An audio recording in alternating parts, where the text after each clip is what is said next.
Hello दोस्तों, नमस्कार। GS यूनिकॉड में आपका हार्दिक स्वागत और अभिनंदन करते हैं। आज हम लोग बात करेंगे बिल्कुल बड़ी खबर, ब्रेकिंग न्यूज़ क्या है बिहार शिक्षक भर्ती को लेकर। बीपीएससी में अभी 1,70,000 वैकेंसी का रिजल्ट भी नहीं आया है। इसमें क्या नई चीज़ें होने वाली देखिए, लिखा है बीएड विद्यार्थियों को मिलना चाहिए पीआरटी में मौका। अभी आप एक न्यूज़ की कटिंग देख सकते हैं। उसके बाद सुप्रीम कोर्ट में एसएलपी भी दायर की गई है। चलिए स्पष्ट रूप से देखते हैं इसका पूरा माजरा क्या है, पूरा मैटर क्या है, इसके बारे में समझते हैं। जैसा कि आप देख रहे हैं, राहत की गुहार राज्य सरकार ने सुप्रीम कोर्ट में दायर की एसएलपी। बीएड पास को प्राथमिक शिक्षक भर्ती में मौका दिलाने सुप्रीम कोर्ट गई सरकार। आप बिहार सरकार की बात करते हैं। आज की ही न्यूज़पेपर के आप देख सकते हैं। अगर आप न्यूज़पेपर दिए हो तो उसमें देखिए इसकी बिहार सरकार बीपीएससी शिक्षक भर्ती को लेकर क्या बड़ी खबर है, इसको स्पष्ट रूप से आप देख सकते हैं। चलिए मैं आपको एक एक करके बिल्कुल एकदम बताते हैं सटीक जानकारी क्या है।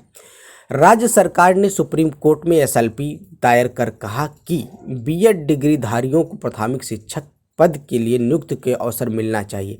कहने का मतलब अभी रिजल्ट आने वाला है, नियुक्ति पत्र मिलने वाला बहुत जल्दी। ये रिजल्ट डिले भी इसी कारण से हो रहा है। तो इसलिए बिहार सरकार ने या राज्य सरकार ने कहा है सुप्रीम कोर्ट में एसएलपी दायर कर कहा कि जो बीएड डिग्री धारक है, करीब 4 लाख है, उनको इस भर्ती में मौका मिलना चाहिए। शिक्षा विभाग के अपर मुख्य सचिव के पाठक, आपने इनका नाम बार बार सुना होगा। के पाठक अभी सुप्रीम कोर्ट पहुंच गए हैं। बिहार सरकार की तरफ से पक्ष रखेंगे, उसके बाद बीएड शामिल हो जाएगा। अभी शामिल होगा कि नहीं होगा इसके तो बाद में फैसला आएगा जब सुप्रीम कोर्ट का। लेकिन हाँ, उन्होंने इस बात को लेके सुप्रीम कोर्ट में एसएलपी दायर कर दी है।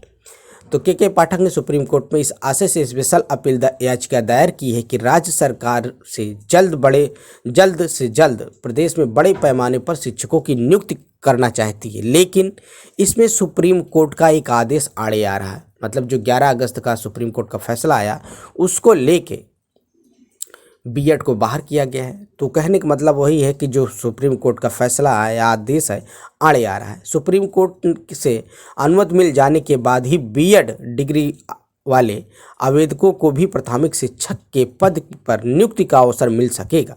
गौरतलब है कि सुप्रीम कोर्ट ने हाल ही में कहा कि बीएड डिग्रीधारियों को प्राथमिक शिक्षकों के पद में नियुक्ति नहीं हो। प्राथमिक शिक्षक के लिए सिर्फ डीएलएड डिग्री या डिप्लोमाधारी योग्य होंगे, जिसे आप बीटीसी कहते हैं। जैसे यूपी की तरफ बीटीसी कहा जाता है, बिहार में डीएलएड कहा जाता है। सुप्रीम कोर्ट ने सिर्फ कहा कि जो डिप्लोमा होल्डर हैं या डिग्री डीएलएड की हैं, वही ही क्या होंगे, वैलिड होंगे या योग्य होंगे। सुप्रीम कोर्ट के इस रुख के बाद बिहार लोक सेवा आयोग ने स्पष्ट किया, बीपीएससी ने किया कि 1,70,000 शिक्षकों के नियुक्ति में प्राथमिक से बीएड डिग्रीधारी योग्य नहीं माने जाएंगे। किसने कहा? बीपीएससी ने। नहीं माना जाएगा। इस पर आयोग ने शिक्षा विभाग से राय मांगी। किससे? मतलब बिहार लोक सेवा आयोग ने शिक्षा विभाग से राय मांगी कि इसमें क्या किया जाए, क्या बीएड वालों को रखा जाए या बाहर किया जाए। तो आयोग ने जो सलाह दी उसमें शिक्षा विभाग के महाधिवक्ता से सलाह मांगी थी। सुप्रीम कोर्ट में इस मामले में उस पर जल्द ही सुनवाई होगी। राज्य में बीएड डिग्रीधारियों की संख्या करीब 4 लाख है। आपको बता रहे थे 8 लाख फॉर्म पड़े हैं, जबकि 4 लाख कौन है? बीएड डिग्रीधारी। जबकि डीएलएड डिग्रियों की संख्या 1 लाख से कम है। ऐसे में बिहार लोक सेवा आयोग द्वारा ली गई परीक्षा में अधिकतर संख्या बीएड डिग्रीधारियों की है। कहने से आपको इस बात का स्पष्ट हो रहा है कि सबसे ज़्यादा शिक्षक में उसमें कौन है? बीएड डिग्री धारक वाले हैं। तो आपको यह स्पष्ट हो रहा है कि सबसे ज़्यादा अगर बीएड वाले हैं तो इसका मतलब है, नहीं, बीएड डिग्रीधारी वाले हैं तो इसका मतलब है कि अगर बीएड को बाहर किया जाएगा तो कट ऑफ अपने आप बिल्कुल इतनी कम हो जाएगी। इसलिए डीएलएड वाले परेशान हैं कि बीएड को मौका नहीं दिए। बार बार डीएलएड वाले हर जगह हाई कोर्ट में, सुप्रीम कोर्ट में जा रहे हैं कि बीएड को अमान्य किया जाए, क्योंकि 11 अगस्त के फैसले पर एनसीटी के गजट के बाद ये बिल्कुल तय हो गया कि बीएड पीआरटी में शामिल नहीं होगा। लेकिन हर जगह अपने बीएड वाले अपनी कोशिश जारी रखे हैं, प्रयास कर रहे हैं कहीं ना कहीं से उनको न्याय मिले। अब आप बात करते हैं, पटना हाई कोर्ट ने भी बहाली पर डीएलएड को ही योग्य माना है। पहले क्या बीएड वाले कहाँ जाते हैं? पटना हाई कोर्ट में जाते हैं, लेकिन पटना हाई कोर्ट से उनको कोई राहत नहीं मिलती है। उसके बाद ये सुप्रीम कोर्ट पहुंचता है मैटर। अब सुप्रीम कोर्ट में क्या होता है इसके बारे में बात करेंगे। पटना हाई कोर्ट में इन्होंने क्या कहा है? पटना हाई कोर्ट ने भी इस बहाली में डीएलएड को ही योग्य माना है। पटना हाई कोर्ट के मुख्य न्यायाधीश की अध्यक्षता वाली खंडपीठ ने भी कक्षा 1 से 5 तक शिक्षकों की बहाली के लिए डीएलएड डिग्रीधारियों को योग्य माना है। हाई कोर्ट ने राज्य सरकार से दायर अपील याचिका में निष्पादित करते हुए 22 सितंबर को जारी इस आदेश में कहा कि सुप्रीम कोर्ट के पूरे विवाद पर 3 बार फैसला दिया गया है। इससे अभी करीब एक ही बात कही गई है कि पटना हाई कोर्ट के सुबोध कुमार बनाम बिहार सरकार और अन्य याचिका दायर सुप्रीम कोर्ट के तीनों निर्देश को स्पष्टता की कमी बताते हुए गाइडलाइन मांगी गई थी। यह याचिका पर मुख्य न्यायाधीश की अध्यक्षता वाली खंडपीठ ने 22 सितंबर को फैसले देते हुए कहा कि सुप्रीम कोर्ट तीनों फैसले को नेचर समान है, स्पष्टता से कोई कमी नहीं है। हाई कोर्ट ने सुप्रीम कोर्ट के फैसलों को सही ठहराते हुए बिहार सरकार से अनुरोध याचिका खारिज कर दिया और राज्य सरकार के बाद सुप्रीम कोर्ट में एसएलपी दायर की गई।